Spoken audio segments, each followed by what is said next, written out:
Les vacances de Charles III sont finies. Après avoir pris quelques jours pour se reposer à la suite du couronnement du 6 mai, le monarque a repris ses fonctions à Buckingham. Avec des apparitions dans le quartier londonien de Covent Garden et à la cérémonie du prince Truss, le fils d'Elisabeth II a eu fort à faire. La semaine dernière, l'époux de la reine Camilla a également reçu le nouveau Premier ministre écossais, Humza Yousaf, successeur de Nicolas Sturgeon.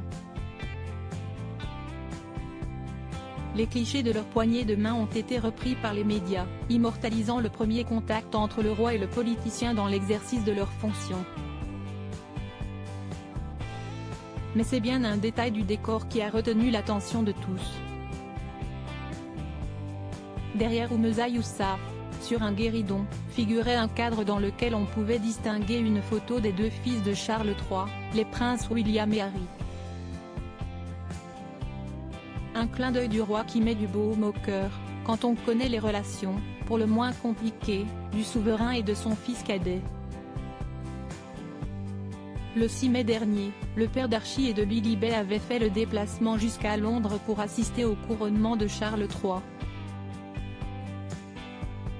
Assis au troisième rang, dans l'abbaye de Westminster, le cadet de la princesse Diana était entouré de Jack Brooksbank, l'époux de la princesse Eugénie, et de la princesse Alexandra.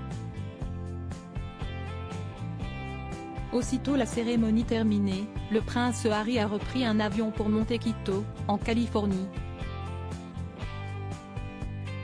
Supérieur à Charles III et Camilla complices à Londres, leur première apparition remarquée depuis leur couronnement vers un cessez-le-feu entre Charles III et le prince Harry.